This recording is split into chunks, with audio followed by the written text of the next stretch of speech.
talk today. I think we're all ready. We have James Edholm and Ewan Evans from the Department of Health and Social Care, and their talk is titled Modelling Characteristics Associated with the Risk of a Poor Patient Outcome 90 Days After Discharge. So please welcome James and Ewan. Cool. Thanks, Claire. Hopefully you can see the screen okay. Well, I won't do too much of an introduction because Claire did a good one.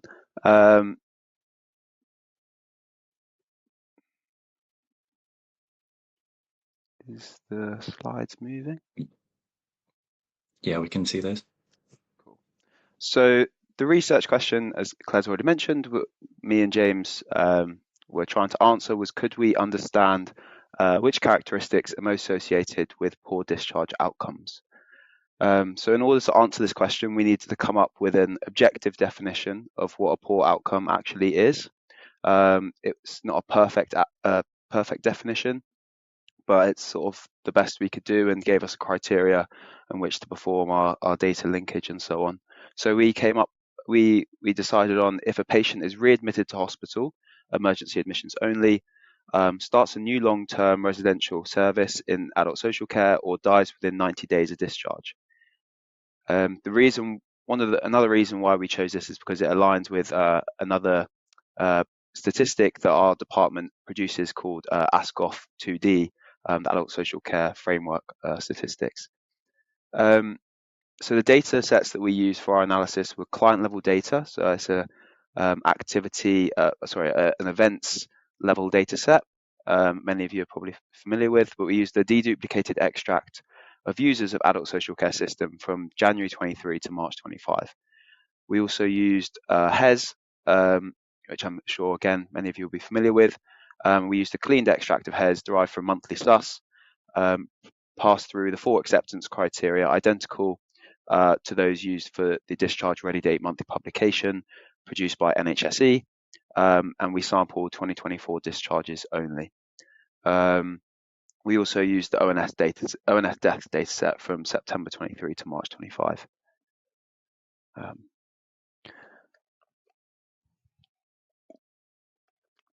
So in terms of the features we considered for our analysis, we've got all these here on the left. So we've got age, ethnicity, gender, trust, region of trust, local authority of residence, primary diagnosis chapter, presence or absence of mental health condition, admission method, discharge location, pre-DRD length of stay, length of delay, frailty, deprivation, pre-admission other care, and pre-admission care home. For those bottom 2, that was if they had instances of those services in the 365 days prior to admission.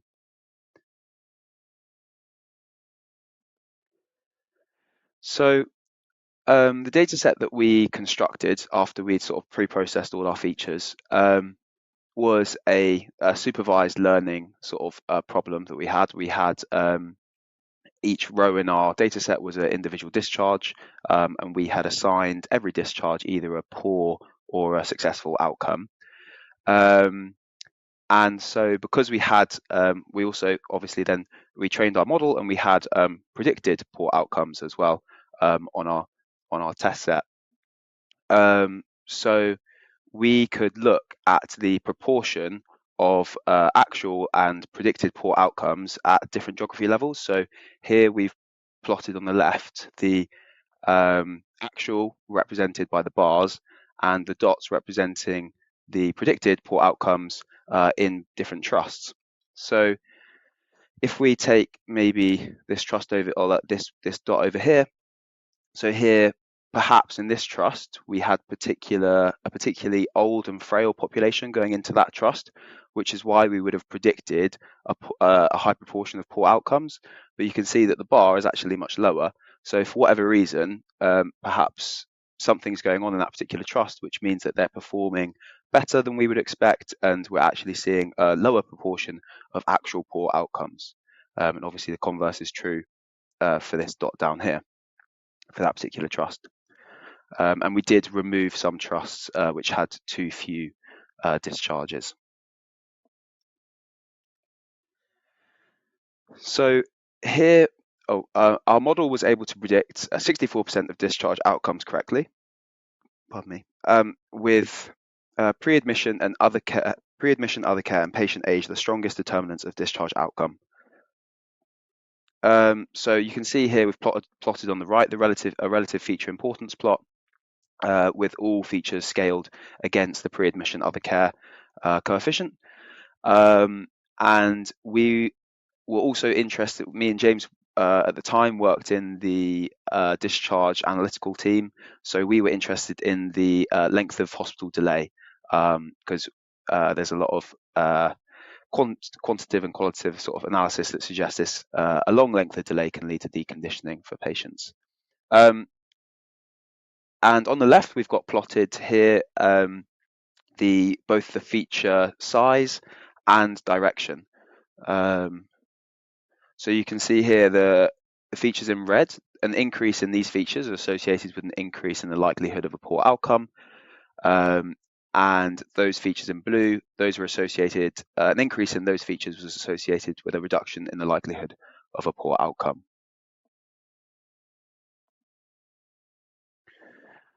So the headline sort of figure from our analysis, or one of them, was the hospital discharge delays are associated with an additional 1,200 deaths per year. So how did we get to this figure? So once we trained our model, we had a model with a set of coefficients. We could pass in a new unseen patient with particular characteristics, and the model would spit out a predicted likelihood of a poor outcome for that given patient. So what we did is we passed in the mean patient in our test data set, aged roughly sort of 72, these sorts of things, and we also passed in a length of delay of 1.32 days, which was the actual observed length of discharge delay for over 65s in England in 2024. I think that's excluding 0-day stays. We then passed in the mean patient again, but we did so with a 0-day delay, and we looked at the change we observed in the likelihood of a poor outcome, and that change was 0.2 percentage points. So as we move from go from 1.3 down to 0, we observed a reduction in the likelihood of a poor outcome by 0.2 percentage points. We then applied that percentage point change to the observed number of events that we saw in 2024.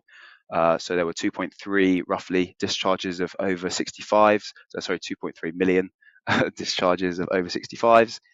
And we applied that percentage point increase to the number of observed different possible events that contribute to that poor outcome.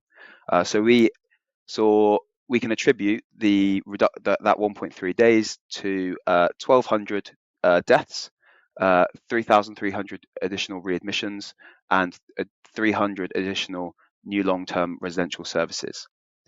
Me and James are no longer part of the analytical team, as I mentioned, but we did consider some next steps for our analysis, and the things that we were considering was training the model on different cohorts of patients. So at the moment, we were just training our model on we did oversample over 65s, but we could try training the model on a different cohort, maybe split by region or diagnosis codes.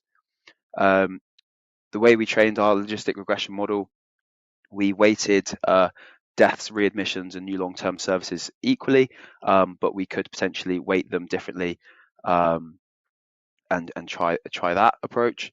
And then finally, which features are associated with higher cost to government of caring for a patient in the year following a discharge, given that we know the cost of a stay in a hospital bed, and we know the cost of staying in a residential or nursing care home. And that's all our slides. So thank you for listening.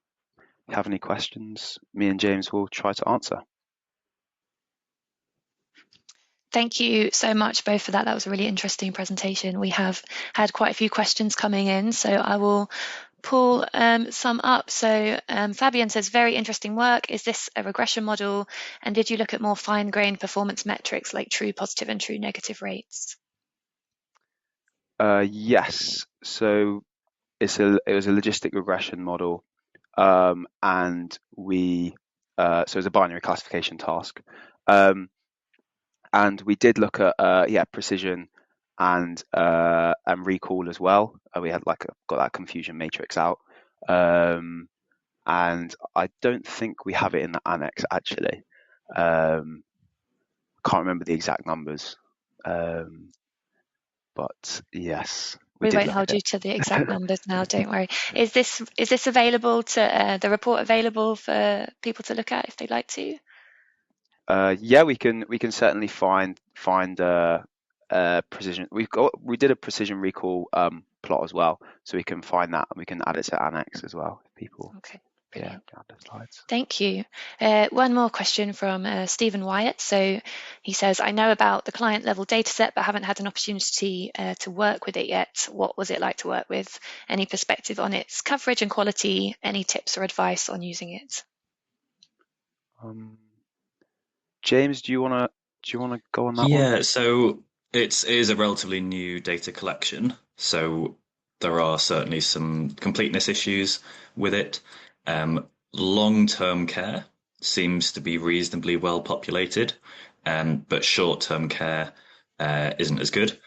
Local authorities know that and they are trying to improve it, but possibly as you'd expect, something that's been around, a service that's been going for a long time is likely to have been put in there at some point, whereas somebody who has 2 days of social care, that might not be in there. So definitely the long-term care is much higher quality and coverage. Great, thank you. We'll squeeze in one more question because we'll go into a break. I think this hopefully should be easy to answer. How did you define frailty? I think I saw that on one of your slides. Oh yeah.